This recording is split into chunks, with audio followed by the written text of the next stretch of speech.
भाद्रपद मास के शुक्ल पक्ष की डोल 11 परिवर्तनी एकादशी, वामन एकादशी, जल झूलनी एकादशी, जयंती एकादशी, दान एकादशी तिथि का प्रारंभ 25 सितंबर 2023 सोमवार की सुबह 7:56 पर हो जाएगा और 26 सितंबर 2023 मंगलवार की सुबह 5:01 पर एकादशी तिथि समाप्त हो जाएगी।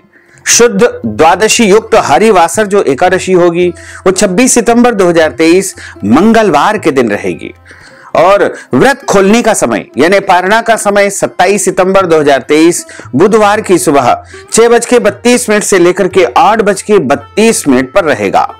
जो भक्तजन स्मार्त एकादशी का व्रत रखेंगे यानी 25 सितंबर को व्रत रखेंगे, उनको व्रत का पारणा 26 सितंबर 2023 को दोपहर 1:20 से लेकर के 3:50 तक कर लेना चाहिए। भक्तजनों, माताओं, बहनों, सादर जय श्री कृष्ण। हमारे YouTube चैनल में आप सभी का बहुत बहुत स्वागत है। मैं हूं आपके साथ आचार्य धर्मेंद्र शास्त्री। आज हम आपको परिवर्तनी एकादशी के विषय में शुभ मुहूर्त तथा संपूर्ण विधि विधान, एकादशी का व्रत आपको कब से प्रारंभ करना है, इस व्रत का पारणा आपको कब करना है, यह संपूर्ण जानकारी इस वीडियो के माध्यम से प्रदान करने जा रहे हैं। आप सभी से अनुरोध है कि इस ज्ञानवर्धक जानकारी को अंत तक देखिएगा। इस ज्ञानवर्धक जानकारी को अंत तक देखिएगा और देखने के बाद शेयर भी कर दीजिएगा। तो सबसे पहले आपको और आपके पूरे परिवार को परिवर्तनी एकादशी की बहुत बहुत शुभकामनाएं और बधाइयां। भगवान पुष्टि पुरुषोत्तम श्री हरि विष्णु का भरपूर आशीर्वाद सदैव बना रहे। आप सभी सुखी रहें, स्वस्थ रहें, व्यस्त रहें और मस्त रहें, निरंतर उन्नति तथा प्रगति को प्राप्त करते रहें। विष्णु एकादशी गीता तुलसी विप्रोधे नवः असारे दुर्ग संसारे षटपदी मुक्तिदायिनी। भगवान श्री हरि विष्णु जी का पूजन करना, एकादशी का व्रत रखना, गीता जी का पाठ करना, तुलसी जी का पूजन एवं दर्शन करना, ब्राह्मण देवताओं की सेवा करना, उनको भोजन करवाना, गौ माता की रक्षा करना, ये 6 कार्य इस कठिन संसार सागर को पार करने हेतु मुक्तिदायक बताए गए हैं। भाद्रपद माह के शुक्ल पक्ष की जो एकादशी होती है उसे परिवर्तनी एकादशी के नाम से जाना जाता है, क्योंकि भगवान नारायण चातुर्मास में क्षीर सागर में शयन करते हैं और इस एकादशी पर वो करवट बदलते हैं। इसलिए इस एकादशी को परिवर्तनी एकादशी के नाम से जाना गया है तथा इसके अगले दिन यानी द्वादशी के दिन वामन भगवान का अवतरण हुआ है। इसलिए इस एकादशी को वामन एकादशी के नाम से भी जाना जाता है। इसके अलावा इस एकादशी को पद्मा एकादशी, पार्श्व एकादशी, कर्मा एकादशी, दान एकादशी, जयंती एकादशी आदि अनेकों नामों से पुकारा जाता है। एकादशी एक है लेकिन इसके नाम अनेक है और इस एकादशी का व्रत करने से मनुष्य को 1000 एकादशी करने का पुण्य फल प्राप्त होता है। तो यदि आप सभी एकादशियों का व्रत करते हैं तो इस एकादशी का व्रत भी आपको करना चाहिए। लेकिन यदि आप एकादशी का व्रत नहीं करते हैं तो आप इस एकादशी का व्रत जरूर धारण करें। पूरे वर्ष में 24 एकादशी आती है, लेकिन जिस साल अधिक मास या पुरुषोत्तम मास आता है उस साल 2 अधिक एकादशी हो जाती है, यानी कुल मिलाकर के 26 एकादशी आती है। प्रत्येक महीने में 2 बार एकादशी आती है, एक कृष्ण पक्ष में, दूसरी शुक्ल पक्ष में।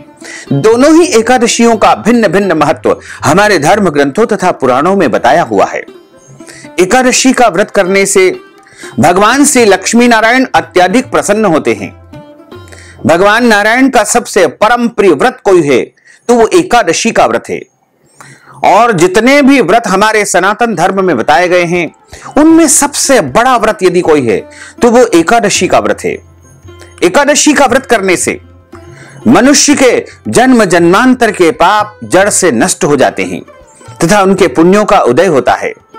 जब मनुष्य के जन्म जन्मांतर के पाप नष्ट हो जाते हैं तभी उन्हें सांसारिक और भौतिक सुखों की प्राप्ति होती है। जो भक्तजन माताएं बहनें एकादशी का व्रत करते हैं उनको दशमी तिथि से लेकर के द्वादशी तक कुछ महत्वपूर्ण नियमों का पालन अनिवार्य रूप से करना चाहिए।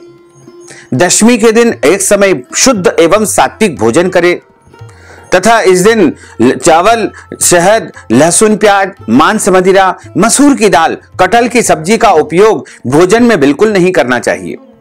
दशमी के दिन पराये अन्न अर्थात दूसरे के घर का भोजन आपको नहीं करना चाहिए।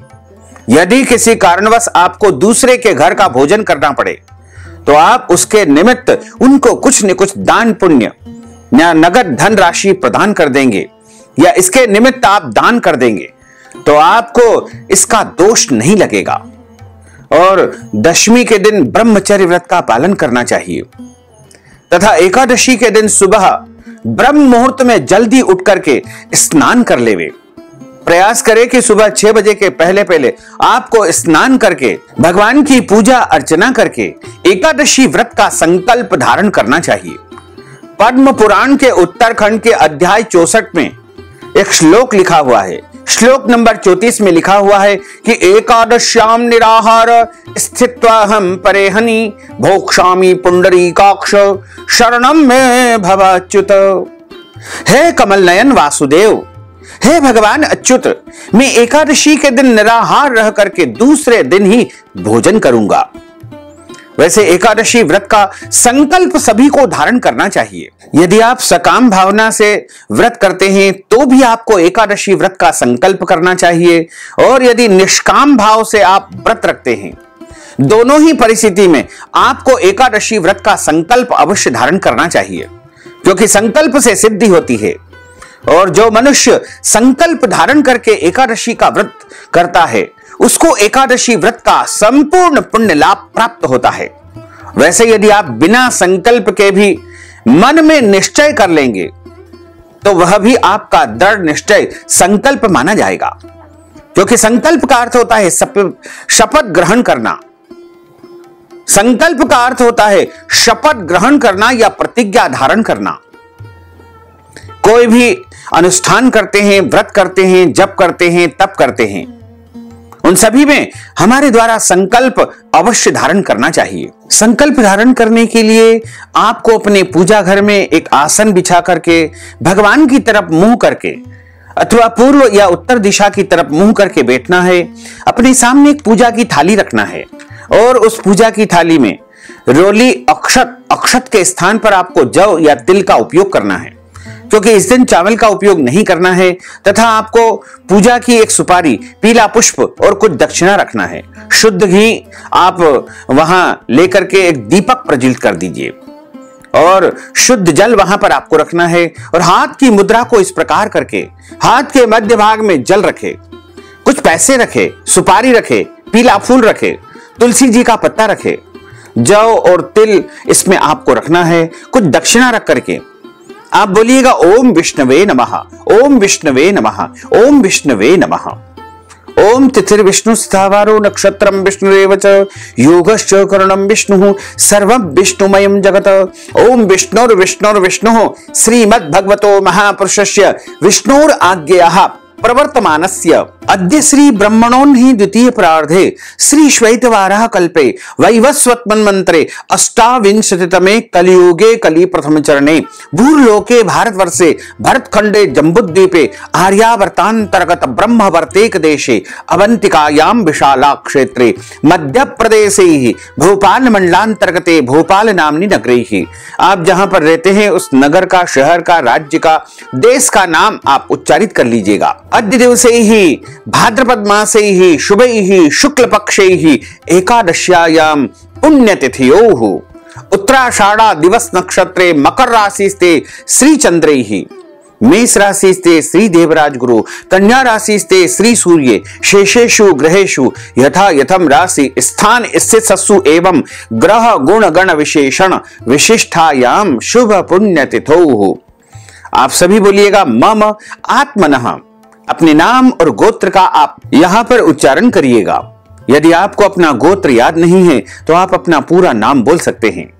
श्रुति स्मृति पुराणोक्त वेदोक्त फल प्राप्त्यर्थम संकल्पित कामना संसिद्ध्यर्थम लोके सभायाम राजद्वारे व्यापारे कृषि कार्ये सेवा कार्ये यश विजय लाभादि प्राप्त्यर्थम इह जन्मनि जन्मांतरे वा सकल दुरितोपशमनार्थम आदिदेविक, आदिभौतिक, आध्यात्मिक त्रिविध तापोपशमनार्थम, वात पित्त कफ जन दोष परिहारार्थम, आदित्याद्यावाहित नवग्रह देवताः प्रसन्नार्थम, सर्व देवताः प्रसन्नार्थम, अप्राप्त लक्ष्मी प्राप्त्यर्थम, प्राप्त लक्ष्मौश्चिरकाल संरक्षणार्थम, सकल मनिच्छित कामना संसिद्ध्यर्थम, लोके सभायाम राजद्वारे व्यापारे सर्वत्र यश विजय लाभादि प्राप्त्यर्थम, अद्य दिवसे ही परिवर्तिनी एकादश्यायाम व्रत कर्माहम करिष्ये। इस प्रकार संकल्प आप प्रभु को समर्पित कर दीजिएगा और जो वस्तु आपने संकल्प के रूप में वहां पर छोड़ी है उनको आप अगले दिन किसी भी मंदिर में या ब्राह्मण को दान कर दीजिएगा। इस प्रकार जैसे ही आप संकल्प धारण करेंगे वैसे ही आपका एकादशी व्रत आरंभ हो जाएगा। एकादशी व्रत में आपको अन्न का सेवन बिल्कुल नहीं करना चाहिए। अन्न का अर्थ होता है दाल, चावल, रोटी, सब्जी या जो भी धान्य आते हैं उनका सेवन आपको नहीं करना चाहिए। इस दिन आप व्रत धारण करें और इस व्रत को फलाहार करके आप करेंगे तो अति उत्तम रहेगा। वैसे कई भक्तजन निर्जला निराहार भी इस व्रत को करते हैं, लेकिन यदि आपका शरीर साथ दे तभी आप निर्जला और निराहार व्रत रखें। और यदि आपको कोई दवाई लेनी है तो आप फलाहार करके भी व्रत धारण कर सकते हैं। फलाहार दोपहर के समय करेंगे तो अति उत्तम रहेगा। और यदि एक समय फलाहार करके आप व्रत नहीं रह सकते हैं तो 2 समय भी फलाहार कर सकते हैं, इसका कोई दोष नहीं है। साथ ही एकादशी व्रत में आप ताजे फल खा सकते हैं, सभी प्रकार के मेवा, ड्राई फ्रूट्स यानी पंचमेवा इत्यादि का आप उपयोग कर सकते हैं, चीनी का आप उपयोग कर सकते हैं, कुट्टू या कुट्टी के आटे का उपयोग कर सकते हैं, नारियल का, जैतून का, दूध से बनी समस्त मिठाइयों का, दूध का, अदरक का, काली मिर्च का, आलू, साबूदाना, शकरकंद, सेंधा नमक और अन्य शुद्ध और सात्विक फलाहार का आप उपयोग इसमें कर सकते हैं। इसके अलावा सिंघाड़े का आटा और सबसे अच्छा जो फलाहार है वो है मखाना। मखाना जो कि कमल गट्टे या कमल की बीज के माध्यम से तैयार होते हैं। किराने की दुकान पर मखाने आराम से मिल जाते हैं। आप यदि नमकीन मखाना बनाकर खाते हैं तो भी अति उत्तम है, और यदि आप चाहें तो मीठे मखाने या मखाने की खीर बनाकर भी इसका फलाहार कर सकते हैं। लेकिन ध्यान रखें, फलाहार में कभी भी आपको सादे नमक का उपयोग नहीं करना चाहिए तथा फलाहार में आपको हल्दी का उपयोग नहीं करना चाहिए। और एकादशी के दिन सूर्य भगवान को अर्घ्य देवे, तुलसी माता का पूजन अर्चन करे। कई लोग कहते हैं कि तुलसी को स्पर्श नहीं करना चाहिए, तुलसी जी में जल नहीं देना चाहिए। यह बिल्कुल गलत धारणा है। तो आप तुलसी जी का पूजन भी करें और तुलसी जी को जल भी प्रदान करें। लेकिन यदि आप तुलसी पत्र तोड़ने में किसी प्रकार का संकोच करते हैं तो आप तुलसी माता से आज्ञा लेकर के हाथ जोड़ करके प्रार्थना कर ले कि हे तुलसी माता, हम प्रभु की सेवा के लिए आपसे तुलसी जी का एक पत्ता प्राप्त करना चाह रहे हैं। इसके बाद आप तुलसी पत्र तोड़ सकते हैं, कोई दोष नहीं लगेगा। एकादशी के दिन प्रातःकालीन वेला में जब हम व्रत का प्रारंभ करते हैं उस समय माता पिता को प्रणाम करें, गौ माता का पूजन तथा दर्शन करें। गौ माता को आप भोजन करवाएं, यदि संभव हो तो गौ माता को भी फलाहारी वस्तु आप खिला सकते हैं या अन्न भी खिला सकते हैं। लेकिन किसी भी प्राणी को एकादशी के दिन अन्न नहीं खाना चाहिए। साथ ही इस दिन अपने घर में चावल न बनाएं, चावल का उपयोग बिल्कुल नहीं करना चाहिए तथा एकादशी के दिन घर में शुद्धता और पवित्रता का वातावरण निर्मित करके रखना चाहिए। किसी भी प्रकार से कोई अभक्ष भक्षण का उपयोग आपको नहीं करना चाहिए। एकादशी के दिन झूठ न बोले, एकादशी के दिन क्रोध न करे। लड़ाई झगड़ा एवं वाद विवाद एकादशी के दिन बिल्कुल नहीं करना चाहिए। एकादशी के दिन ब्रह्मचर्य व्रत का पालन आपको करना चाहिए। दाढ़ी कटिंग या सेविंग नहीं करवाना चाहिए। यदि आपके घर में जन्म अथवा मृत्यु का सूतक लग जाता है या पहले से लगा हुआ है तो आप व्रत कर सकते हैं, लेकिन इस दौरान भगवान का स्पर्श या पूजन कार्य आपको नहीं करना चाहिए। यदि कोई माताएं बहनें मासिक धर्म या पीरियड की अवस्था में हैं, तो ऐसी अवस्था में उनको व्रत तो करना चाहिए, लेकिन भगवान का स्पर्श या पूजन कार्य नहीं करना चाहिए। एकादशी के दिन किसी भी प्राणी का, किसी भी जीव जंतु का अपमान अथवा अनादर बिल्कुल न करें। और कहा गया है कि ईश्वर अंश जीव अविनाशी, प्रत्येक प्राणी में, प्रत्येक जीव में ईश्वर का वास है। दिन में सोना नहीं चाहिए और इस दिन रात्रि में जागरण करने का विधान बताया गया है। एकादशी के दिन भगवान विष्णु के वामन स्वरूप की पूजा अर्चना की जाती है। इस व्रत को करने से व्यक्ति के सुख सौभाग्य में वृद्धि होती है। जल झूलनी एकादशी के दिन माता यशोदा जी ने जलाशय पर जाकर भगवान श्री कृष्ण के वस्त्र धोए थे। इसी कारण इसे जल झूलनी एकादशी के नाम से जाना जाता है। कई स्थानों पर मंदिरों में इस दिन भगवान श्री हरि विष्णु की प्रतिमा या शालिग्राम जी को पालकी में बिठा करके पूजा अर्चना के बाद ढोल नगाड़ों के साथ उनकी शोभा यात्रा निकाली जाती है। नगर में डोल निकाले जाते हैं, जिसे देखने के लिए समस्त नगरवासी धूमधाम से तैयारी करते हैं। धर्म ग्रंथों के अनुसार परिवर्तनी एकादशी का व्रत करने से मनुष्य के सारे पाप नष्ट हो जाते हैं एवं उनको वाजपेयी यज्ञ का पुण्य फल प्राप्त होता है। जो मनुष्य इस एकादशी को भगवान श्री हरि विष्णु के वामन स्वरूप की पूजा अर्चना करता है, वो तीनों लोक एवं त्रिदेवों की पूजा का पुण्य फल प्राप्त कर लेता है। इस बार 2 दिन एकादशी रहेगी। कुछ भक्तजन अपने क्षेत्र के पंचांग के अनुसार 25 सितंबर 2023 सोमवार को एकादशी रखेंगे। वहीं वैष्णव परंपरा को जो मानते हैं और हमारे मत के अनुसार यदि आप एकादशी का व्रत रखना चाहते हैं तो आपको 26 सितंबर 2023 मंगलवार के दिन व्रत धारण करना चाहिए।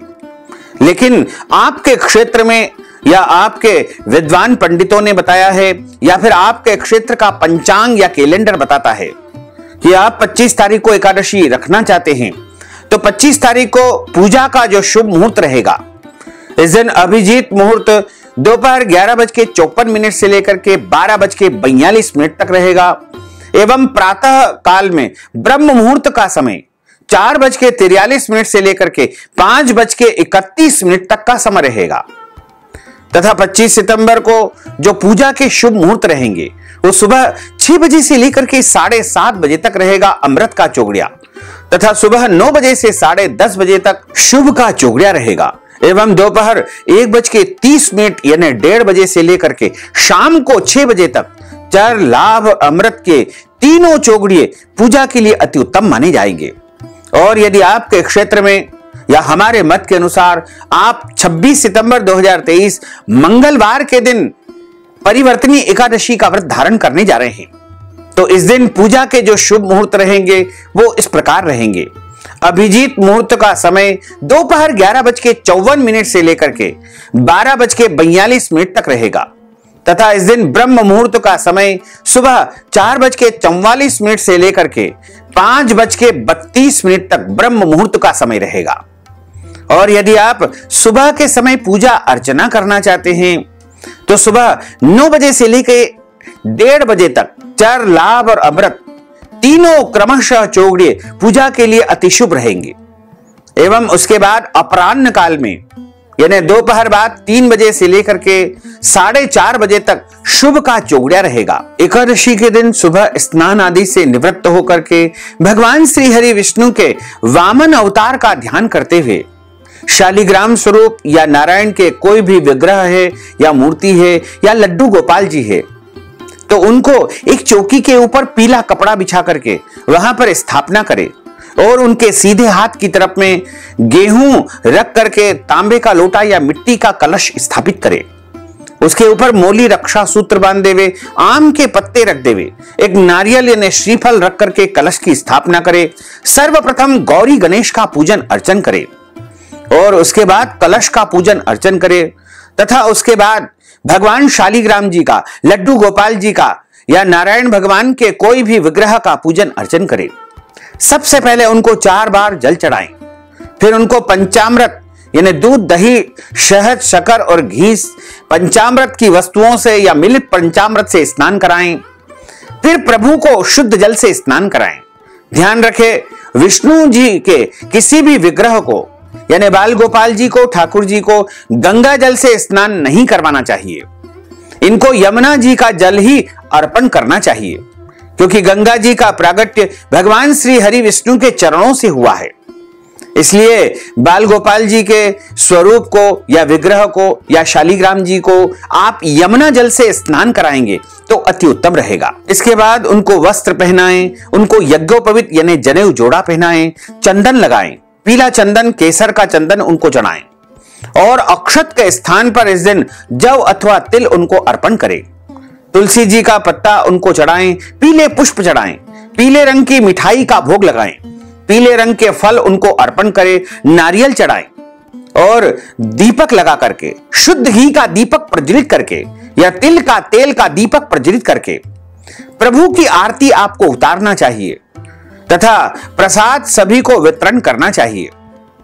भगवान श्री हरि विष्णु के पंचाक्षर मंत्र ओम नमो भगवते वासुदेवाय का यथासंभव तुलसी जी की माला से जाप करें। इसके बाद शाम के समय भगवान श्री हरि विष्णु या नारायण के मंदिर में या उनकी मूर्ति के समक्ष भजन कीर्तन का आयोजन भी आपको करना चाहिए।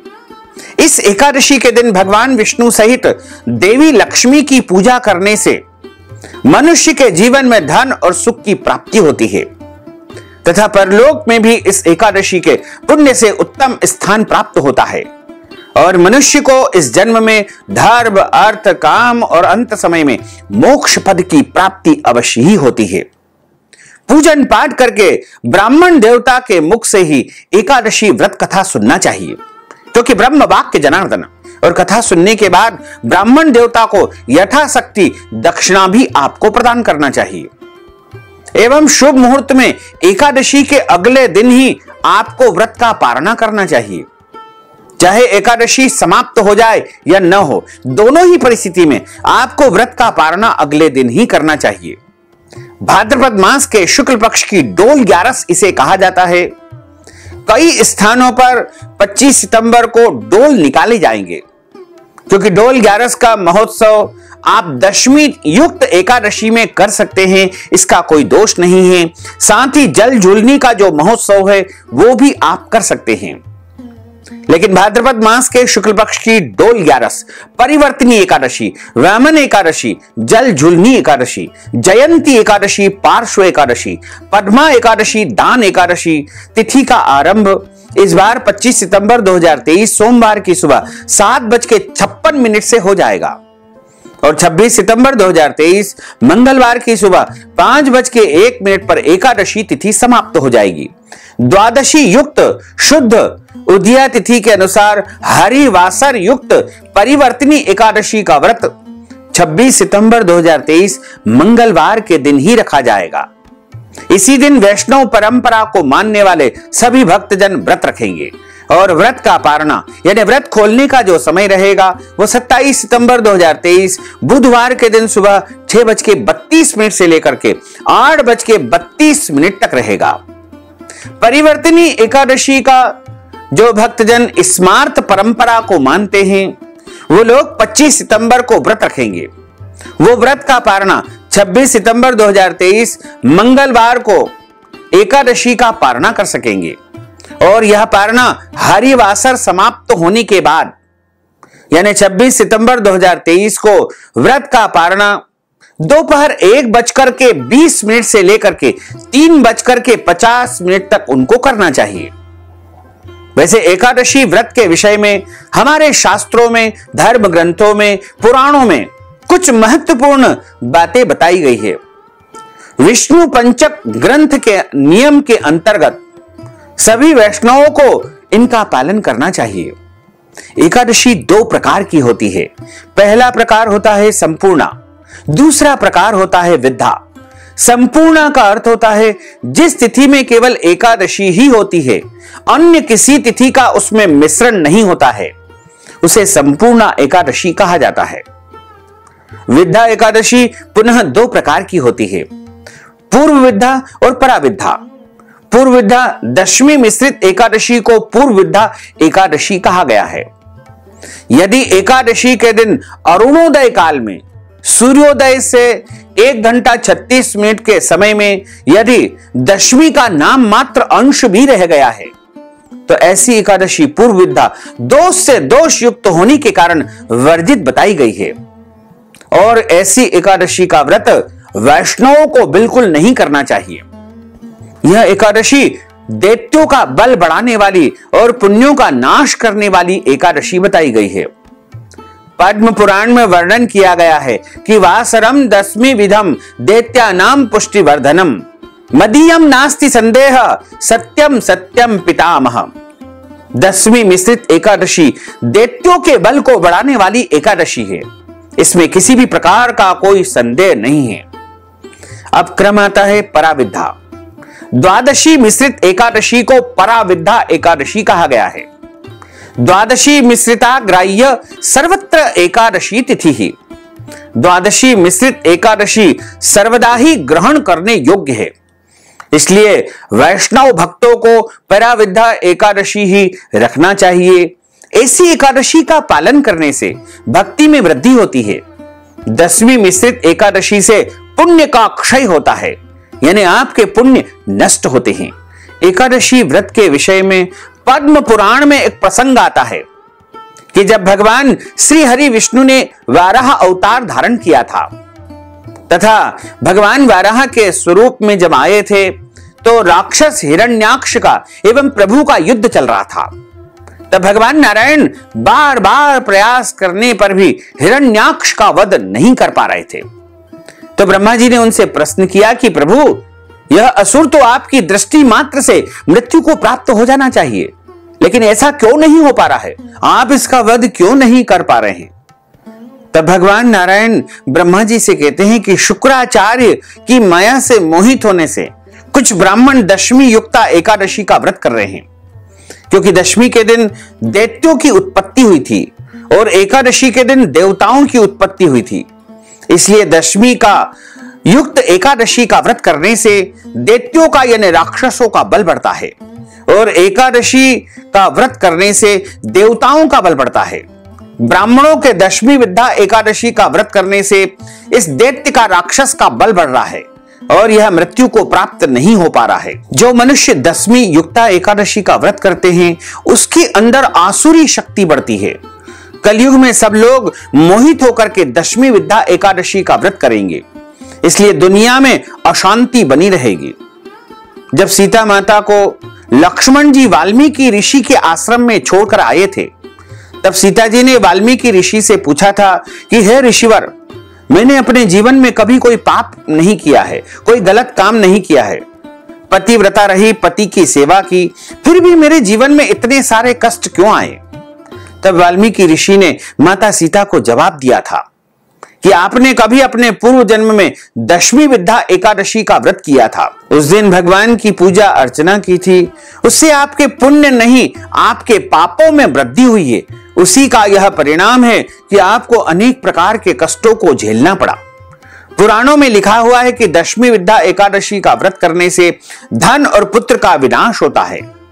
एकादशी 10वीं विद्या अशुद्ध आसुरी शक्ति को बढ़ाने वाली एकादशी है, इसलिए इस दिन एकादशी का व्रत कदापि शास्त्र सम्मत नहीं है। पुराणों में स्पष्ट मत मिलता है कि अगर 10वीं विद्या एकादशी हो, दूसरे दिन सूर्योदय से पहले ही एकादशी तिथि समाप्त हो रही है, तो द्वादशी के दिन ही आपको एकादशी का व्रत करके त्रयोदशी के दिन ही व्रत का पारणा करना चाहिए। इसका भाव यह है कि शास्त्रों का स्पष्ट मत है कि कभी भी वैष्णवों को, भक्तों को 10वीं विद्या एकादशी का व्रत नहीं करना चाहिए। हमेशा द्वादशी युक्त एकादशी का ही, हरिवासर एकादशी का ही व्रत रखना चाहिए। इस बार भाद्रपद मास के शुक्ल पक्ष की डोल 11 परिवर्तनी एकादशी, वामन एकादशी, जल झूलनी एकादशी, जयंती एकादशी, पार्श्व एकादशी, पद्मा एकादशी, दान एकादशी तिथि का प्रारंभ 25 सितंबर 2023 सोमवार की सुबह 7:56 से हो जाएगा और 26 सितंबर 2023 मंगलवार की सुबह 5:01 पर एकादशी तिथि समाप्त हो जाएगी। द्वादशी युक्त शुद्ध एकादशी रहेगी। हरिवासर युक्त परिवर्तनी एकादशी का व्रत 26 सितंबर 2023 मंगलवार के दिन ही रखा जाएगा तथा इस व्रत का पारणा 27 सितंबर 2023 बुधवार की सुबह 6:32 से लेकर के 8:32 तक आपको करना चाहिए। जो भक्तजन स्मार्त परंपरा के अनुसार 25 सितंबर को व्रत रखेंगे वो 26 सितंबर 2023 मंगलवार को परिवर्तनी एकादशी व्रत का पारणा करेंगे।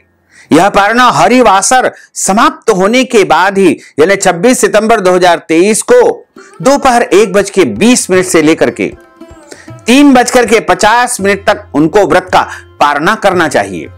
इस बार 25 सितंबर को एकादशी है, लेकिन यदि आप हमारे मत को मानते हैं तो आपको 26 सितंबर मंगलवार के दिन एकादशी का व्रत रखना चाहिए। 25 सितंबर को यदि आप एकादशी का व्रत रखेंगे तो कोई नुकसान नहीं, केवल आपको एक एकादशी का ही पुण्य प्राप्त होगा। लेकिन यदि आप 26 सितंबर को एकादशी का व्रत रखेंगे तो आपको सहस्त्रों एकादशी यानी 1000 एकादशी का पुण्य प्राप्त होगा। साथ ही इस दिन श्रवण नक्षत्र है और श्रवण नक्षत्र में भाद्रपद माह के शुक्ल पक्ष की द्वादशी तिथि के दिन वामन भगवान का अवतार हुआ था, इसलिए इस दिन वामन जयंती का महापर्व भी रहेगा, वामन द्वादशी का पर्व भी रहेगा। तो यदि आप 26 सितंबर को एकादशी रखेंगे तो आपको वामन जयंती का भी पुण्य प्राप्त होगा। वैसे आपको प्रयास यह करना चाहिए कि 26 सितंबर को आप सूर्योदय से यानी सुबह से एकादशी का व्रत आरंभ कर ले और 27 सितंबर को निर्धारित समय पर जो हमने आपको समय बताया है उस समय व्रत का पारणा कर ले। लेकिन 26 सितंबर को यदि आप सूर्योदय से लेकर के दोपहर 12 बजे तक निर्जला निराहार व्रत धारण कर सकते हैं तो अति उत्तम रहेगा, क्योंकि इस दिन वामन द्वादशी भी है और एकादशी भी है, तो दोनों का पुण्य फल आपको एक साथ मिल सकेगा। इसलिए आप यदि 25 सितंबर को व्रत रखते हैं तो भी आपको 26 सितंबर को व्रत रख लेना चाहिए, क्योंकि 2 दिन व्रत रखने में कोई दोष नहीं लगेगा। और 2 दिन व्रत रख करके यदि आप 27 सितंबर को व्रत का पारणा सूर्योदय के बाद करेंगे तो भी आपको एकादशी का पूरा पुण्य प्राप्त हो सकेगा। लेकिन आपके क्षेत्र में यदि 25 सितंबर को एकादशी का व्रत बता रहे हैं और आपने एकादशी का व्रत रख लिया है तो आपको इसके प्रायश्चित्त के लिए, संपूर्ण पुण्य लाभ के लिए 26 सितंबर को भी एकादशी का व्रत रखना चाहिए, जिससे आपको एकादशी का पूरा पुण्य प्राप्त होगा तथा वामन द्वादशी का भी आपको पूरा फल मिल सकेगा। भक्तजनों, माताओं, बहनों, आप सभी से अनुरोध है कि इस ज्ञानवर्धक वीडियो को अधिक से अधिक लोगों को शेयर करिएगा, लाइक करिएगा, कमेंट करिएगा। और यदि अभी तक आपने सब्सक्राइब नहीं किया है तो अभी और इसी समय सब्सक्राइब कर लीजिए, ताकि इसी प्रकार की ज्ञानवर्धक वीडियो आपको सबसे पहले प्राप्त हो सके। आपको और आपके पूरे परिवार को सादर जय श्री कृष्ण, सादर धन्यवाद।